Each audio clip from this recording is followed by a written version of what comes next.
ഐക്യം പരമപ്രധാനമെന്ന് വി.എം. സുധീരൻ. ഇപ്പോഴത്തെ വിവാദം ദൗർഭാഗ്യകരമെന്നും പാർട്ടി ദുർബലമായാൽ അണികളും ദുർബലമാകുമെന്നും സുധീരൻ പറഞ്ഞു. അതേസമയം സംസ്ഥാന കോൺഗ്രസിലെ പോര് തെരുവിലേക്ക് നീണ്ട സാഹചര്യത്തിൽ വിഷയത്തിൽ ഹൈക്കമാൻഡ് ഇടപെടുന്നു. മുകുൾ വാസ്നിക്ക് വൈകിട്ട് മാധ്യമങ്ങളെ കാണും.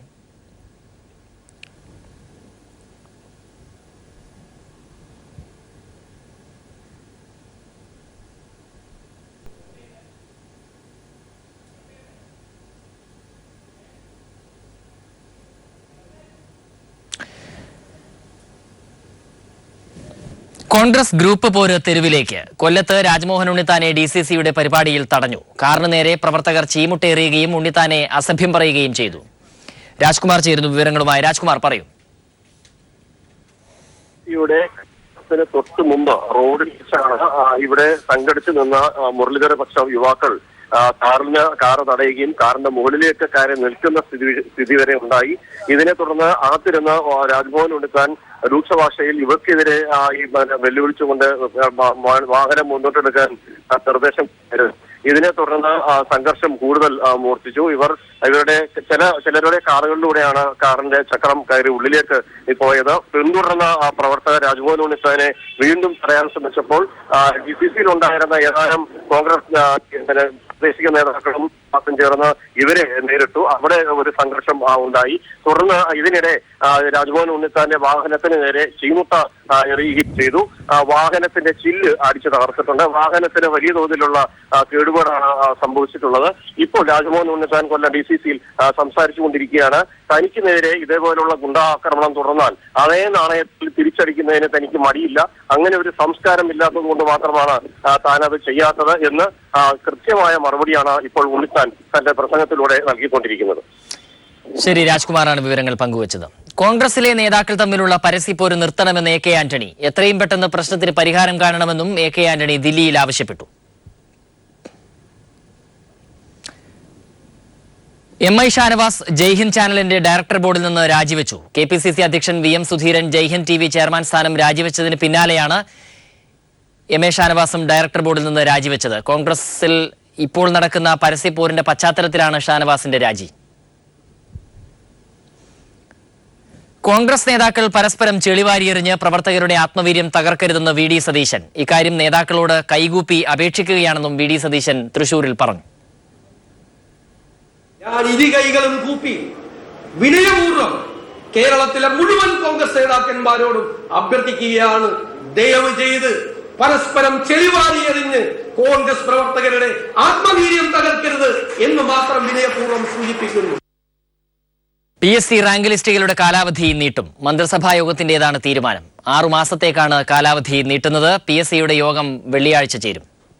വിവിധ റാങ്ക് ലിസ്റ്റുകളുടെ കാലാവധി 6 മാസത്തേക്ക് നീട്ടാനാണ് മന്ത്രിസഭാ യോഗം തീരുമാനിച്ചത്. ഇത്തരത്തിൽ 70ഓളം റാങ്ക് ലിസ്റ്റുകളുടെ കാലാവധിയാണ് നീട്ടുന്നത്. ഡിസംബർ 31-ന് കാലാവധി അവസാനിക്കുന്ന റാങ്ക് ലിസ്റ്റുകളുടെ കാലാവധി 6 മാസത്തേക്കും മാർച്ച് 31-ന് അവസാനിക്കുന്ന ലിസ്റ്റുകളുടെ കാലാവധി 3 മാസത്തേക്കും നീട്ടും. മന്ത്രിസഭാ യോഗമാണ് ഇത് സംബന്ധിച്ചുള്ള ശുപാർശ PSCക്ക് നൽകിയത്. ഇതിന്റെ അടിസ്ഥാനത്തിൽ PSCയുടെ അടിയന്തര യോഗം വെള്ളിയാഴ്ച തിരുവനന്തപുരത്ത് ചേരും. ഒഴിവുള്ള 4 PSC അംഗങ്ങളുടെ ഒഴിവിലേക്ക് Suresan, doctor MR Baiju, doctor Jinu Sakkariya Oommen, advocate Raghunathan എന്നിവരെ നിയമിക്കും. സംസ്ഥാന സർക്കാരിന് കീഴിലെ 30ഓളം വകുപ്പുകളിൽ അഡ്മിനിസ്ട്രേറ്റീവ് സർവീസ് നടപ്പിലാക്കാൻ മന്ത്രിസഭായോഗം തത്വത്തിൽ തീരുമാനിച്ചു. സംസ്ഥാന രൂപീകരണത്തിന്റെ 60ാം വാർഷികത്തോടനുബന്ധിച്ച് 1860 തടവുകാരെ ശിക്ഷാ ഇളവ് നൽകാൻ മന്ത്രിസഭായോഗം തീരുമാനിച്ചിട്ടുണ്ട്. News bureau, Thiruvananthapuram. അഞ്ചേരി ബേബി വധക്കേസ് അന്നത്തെ CPIM സംസ്ഥാന സെക്രട്ടറിയായ VS അച്യുതാനന്ദന് അറിയാമായിരുന്നു എന്ന് ധ്വനി വരത്തക്ക രൂപത്തിൽ താൻ സംസാരിച്ചതായി പറയപ്പെടുന്നത് കളവാണെന്ന് മന്ത്രി MM മണി പറഞ്ഞു. തന്റെ വാക്കുകൾ വളച്ചൊടിച്ചാണ് ഒരു ദൃശ്യമാധ്യമം സംപ്രേഷണം ചെയ്തതെന്നും മണി തിരുവനന്തപുരത്ത് മാധ്യമങ്ങളോട് പറഞ്ഞു. ഇടുക്കിയിൽ നടന്നൊരു സംഭവത്തിൽ VSന് പങ്കുണ്ടെന്ന് ഞാൻ എങ്ങനെ പറയുമെന്ന് നിങ്ങളൊന്ന് പറഞ്ഞാൽ ഒരു നിലയിലും അതിന് ന്യായമില്ല. അത് പിന്നെ ഞാനെന്ന് ഈ പത്രവാർത്തയിലൊക്കെ കണ്ടപ്പോൾ ഞാനങ്ങ് അത്ഭുതപ്പെട്ടിട്ടുണ്ട്. എന്തായാലും മനോരമ ഇല്ല, എല്ലാ പത്രവും നോക്കും. അത് ചുമ്മാ ഉള്ള ബോധപൂർവ്വം ദുഷ്ടി ചെയ്ത് ഞാൻ പറഞ്ഞതിനെ മാറ്റി എഴുതിയത്. അത് മാതൃഭൂമിയുടെ എന്നെ കാണാൻ വന്ന ആ സെറ്റ് ചെയ്തിരിക്കുന്ന ഒരു മനഃപൂർവ്വമായ ഒരു ഗൂഢാലോചനയാണ്. കറൻസി പിൻവലിച്ചത് മൂലം ജനങ്ങൾക്കുണ്ടായ പ്രതിസന്ധി പരിഹരിക്കാൻ പ്രധാനമന്ത്രി ആവശ്യപ്പെട്ട 50 ദിവസം ഇന്ന് പൂർത്തിയാകും. ദിവസങ്ങൾക്കകം അടുത്ത ശമ്പള ദിനമെത്തുന്നതോടെ ബാങ്കുകളും ATMകളും വീണ്ടും തിരക്കിൽ മുങ്ങും. കറൻസി ക്ഷാമം രൂക്ഷമായതോടെ ബാങ്കിംഗ് പ്രവർത്തനങ്ങൾ അവതാളത്തിൽ. കറൻസികൾ ബാങ്ക് ശാഖകളിൽ എത്തിക്കാൻ അടിയന്തര ഇടപെടൽ ഉണ്ടാകണമെന്ന് ബാങ്ക് ജീവനക്കാർ. പുതുതലമുറ ബാങ്കുകളെ വഴിവിട്ട് സഹായിച്ചതിനെക്കുറിച്ച് CBI അന്വേഷണം വേണമെന്ന് SBT employees union central committee ആവശ്യപ്പെട്ടു. കറൻസി മുഖാന്തരം 98% ക്രയവിക്രയങ്ങളും നടക്കുന്ന രാജ്യത്ത് 86% കറൻസി പിൻവലിച്ചതിലൂടെ കടുത്ത ക്ഷാമമാണ് ഉണ്ടായിരിക്കുന്നത്. റിസർവ് ബാങ്ക് ഓഫ് ഇന്ത്യ എത്ര കണ്ട് പ്രചരിപ്പിച്ചാലും ബാങ്കിന്റെ ശാഖകളിൽ പണമെത്തുന്നില്ല എന്നതാണ് യാഥാർത്ഥ്യം. ഈ ബുദ്ധിമുട്ട് ബാങ്കിംഗ് മേഖലയിൽ നിലനിൽക്കുമ്പോൾ കേവലം 7% മാത്രം ഡിജിറ്റൽ സാക്ഷരതയുള്ള ഇന്ത്യയിൽ 53% മാത്രമാണ് മൊബൈൽ ഉപഭോക്താക്കൾ. ഇവയെല്ലാം വിസ്മരിച്ച് ഡിജിറ്റൽ ബാങ്കിംഗ് പ്രൊമോട്ട് ചെയ്യാനുള്ള കേന്ദ്ര സർക്കാർ ശ്രമങ്ങൾ ജനങ്ങൾ സ്വീകരിക്കുമെന്നത് വ്യാമോഹമാണ്. നോട്ട് പിൻവലിക്കലിന് ശേഷം ബാങ്കിംഗ് മേഖലയിലെ പ്രവർത്തനങ്ങൾ നിലച്ചിരിക്കുകയാണെന്ന് SBT employees union general secretary KS Krishna പറഞ്ഞു. ബാങ്കിംഗ് മേഖല സ്തംഭനത്തിലാണ് പോയിക്കൊണ്ടിരിക്കുന്നത്. ബാങ്കുകളുടെ ജോലി നിക്ഷേപങ്ങൾ സ്വീകരിക്കാൻ വായ്പ കൊടുക്കുകയാണ്. പക്ഷെ നിക്ഷേപങ്ങൾ വന്നുകൊണ്ടിരിക്കുന്നു. പക്ഷെ വായ്പാ വിതരണം പൂർണ്ണമായും സ്തംഭിച്ചിരിക്കുകയാണ്. പുതുതലമുറ ബാങ്കുകളെ വൻതോതിൽ കേന്ദ്ര സർക്കാർ സഹായിച്ചുവെന്ന ആരോപണം നിലനിൽക്കുന്നു. ഇത് സംബന്ധിച്ച് CBI അന്വേഷണം വേണമെന്ന് കോട്ടയത്ത് ചേർന്ന SBT employees union central committee ആവശ്യപ്പെട്ടു. കറൻസി ക്ഷാമമടക്കമുള്ള വിവിധ വിഷയങ്ങൾ ഉയർത്തി ജനുവരി 3 രാജ്യവ്യാപകമായി ബാങ്ക് ജീവനക്കാർ റിസർവ് ബാങ്ക് ഓഫ് ഇന്ത്യയുടെ 33 കേന്ദ്രങ്ങൾ ഉപരോധിക്കും. TP Prasanth, news bureau, Kottayam. കള്ളപ്പണ വിഷയത്തിൽ മോഡിയെ കടന്നാക്രമിച്ച് BSP നേതാവ് മായാവതി. നോട്ട് അസാധുവാക്കിയതിനു ശേഷം BJP അക്കൌണ്ടുകളിൽ നിക്ഷേപിച്ച പണത്തിന്റെ കണക്ക് പുറത്തുവിടണമെന്ന് മായാവതി മോദിയെ വെല്ലുവിളിച്ചു.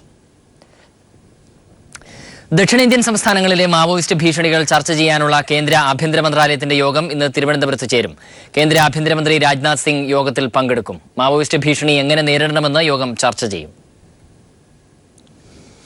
കാൺപൂരിലെ റൂറയ്ക്ക് സമീപം അജ്മീർ സിയാൽദ എക്സ്പ്രസിന്റെ 15 ബോഗികൾ പാളം തെറ്റി 2 മരണം, 26 പേർക്ക് പരിക്കേറ്റു. പുലർച്ചെ 5:30യോടെയാണ് അപകടമുണ്ടായത്. അപകടത്തെ തുടർന്ന് ഇതുവഴിയുള്ള ട്രെയിൻ ഗതാഗതം തടസ്സപ്പെട്ടു. പല ട്രെയിനുകളും വഴിതിരിച്ചു വിട്ടിട്ടുണ്ട്. മുതിർന്ന റെയിൽവേ ഉദ്യോഗസ്ഥർ അപകട സ്ഥലത്ത് എത്തിയതായി റെയിൽവേ മന്ത്രി സുരേഷ് പ്രഭു അറിയിച്ചു. ജില്ലാ ഭരണകൂടത്തിന്റെയും റെയിൽവേയുടെയും നേതൃത്വത്തിൽ രക്ഷാപ്രവർത്തനങ്ങൾ പുരോഗമിക്കുകയാണ്. കാൺപൂരിലെ ദെഹത് ജില്ലയിൽ 140-ലേറെ പേരുടെ ജീവനെടുത്ത ഇൻഡോർ പട്ന എക്സ്പ്രസ് അപകടം നടന്ന് 1 മാസം കഴിയുമ്പോഴാണ് വീണ്ടും ഒരു ട്രെയിൻ കൂടി പാളം തെറ്റുന്നത്. ഫാദർ ടോം ഉഴുന്നാലിന്റെ മോചനത്തിനായി കേന്ദ്ര സർക്കാർ കഴിയുന്നതെല്ലാം ചെയ്യുമെന്ന് കേന്ദ്രമന്ത്രി മുക്താർ അബ്ബാസ് നഖ്വി. സിറോ മലബാർ സഭ മേജർ ആർച്ച് ബിഷപ്പ് കർദിനാൾ മാർ ജോർജ് ആലഞ്ചേരിയുമായി കൊച്ചിയിൽ കൂടിക്കാഴ്ച നടത്തിയ ശേഷം മാധ്യമങ്ങളോട് സംസാരിക്കുകയായിരുന്നു കേന്ദ്രമന്ത്രി. ടോം ഉഴുന്നാലിന്റെ മോചനത്തിന് ശ്രമിക്കുമെന്ന് മന്ത്രി അറിയിച്ചതായി കർദിനാൾ ആലഞ്ചേരിയും പറഞ്ഞു. പരസ്യത്തിൽ കാണിച്ചിരിക്കുന്നത് പോലെയുള്ള ചിത്രങ്ങളൊന്നും തങ്ങളുടെ ക്യാമറ എടുക്കുന്നില്ല എന്ന പരാതിയുള്ളവർക്കായി വ്യത്യസ്തമായ ഒരാശയം അവതരിപ്പിക്കുകയാണ് റീലോഞ്ച് എന്ന കമ്പനി. ഒരു സേവനം എന്ന നിലയിൽ ഒരു ക്യാമറ എന്നാണ് അവർ തങ്ങളുടെ പദ്ധതിയെ വിളിക്കുന്നത്. ക്യാമറ ഷേക്ക് തുടങ്ങിയ പ്രശ്നങ്ങൾ ഒന്നുമില്ലാത്ത ചിത്രങ്ങൾ എടുത്താൽ പോലും അത് അത്യാകർഷകമാകുന്നില്ല എന്ന പരാതിയുള്ളവർക്കായാണ് റീലോഞ്ച് പുതിയ ആശയം അവതരിപ്പിക്കുന്നത്. റീലോഞ്ച് എന്ന കമ്പനി ഫോട്ടോഗ്രാഫിയുടെ ചരിത്രത്തിലെ ഏറ്റവും വ്യത്യസ്തമായ ആശയങ്ങളിൽ ഒന്നാണിത്. ചിത്രങ്ങൾ പൂർണ്ണമാകണമെങ്കിൽ ഓരോ ചിത്രവും വീണ്ടും പോളിഷ് ചെയ്യേണ്ടതുണ്ട്. ഇതിനായി തങ്ങളുടെ സേവനം ആവശ്യമുള്ളവർക്ക് റീലോഞ്ച് ഒരു ക്യാമറ നൽകുന്നു. വലിപ്പമുള്ള ക്യാമറയല്ല, ഒറ്റ ഫോക്കൽ ലെങ്ത് മാത്രം. ഇതിന് 2 ബട്ടണുകളെ പുറത്തു കാണാനുള്ളൂ, ഓൺ ഓഫ് സ്വിച്ചും ഷട്ടർ റിലീസ് ബട്ടണും. LCD സ്ക്രീൻ പോലും കണ്ടുകൂടാ. ഞാനെടുത്ത പടം മോശമാണല്ലോ, അത് എങ്ങനെ ഡിലീറ്റ് ചെയ്യണമെന്നോർത്ത് ആകുലപ്പെടേണ്ടി വരില്ല. 30mm f2 ലെൻസുള്ള സാംസങ്ങിന്റെ ക്യാമറ മൂടിക്കെട്ടിയാണ് ഇങ്ങനെ ഉപയോക്താക്കൾക്ക് നൽകുന്നത്. അതായത് ശരിക്കും പോയിന്റ് ആൻഡ് ഷൂട്ട് ഇടപാട്. എടുക്കുന്ന ചിത്രങ്ങൾ 4G കണക്ഷനിലൂടെ റീലോഞ്ചിന്റെ സെർവറുകളിലേക്ക് അപ്പോൾ തന്നെ അയക്കപ്പെടുന്നു. ഇവയിൽ ഏറ്റവും നല്ല ഫോട്ടോകൾ അടുത്ത ദിവസം രാവിലെ 9 മണിക്ക് പ്രോസസ് ചെയ്ത ശേഷം ഉപയോക്താവിന്റെ സ്മാർട്ട് ഫോണിലെ റീലോഞ്ച് ആപ്പിലേക്ക് തിരിച്ചയക്കുന്നു. ഫോട്ടോഗ്രാഫിയുടെ സങ്കീർണതകളെ പറ്റിയൊന്നും തലപുകയ്ക്കാതെ വെടിപ്പാക്കിയ ഫോട്ടോകൾ ആപ്പിലേക്ക് എത്തുന്നു. സ്വന്തമായി മികച്ച ഫോട്ടോ എടുക്കണമെന്ന് താല്പര്യമുള്ളവർക്ക് തീർച്ചയായും പരീക്ഷിച്ചു നോക്കാവുന്നതാണ് ഈ സർവീസ്. പക്ഷേ സർവീസ് റീലോഞ്ച് ആവശ്യപ്പെടുന്ന തുക കുറച്ചു കൂടുതലാണ്. $99 മാസ വരിസംഖ്യ. എന്തായാലും ഇനി പുതിയ വരിക്കാരെ ചേർക്കണമെങ്കിൽ 2020 വരെ കാത്തിരിക്കേണ്ടി വരും. News desk.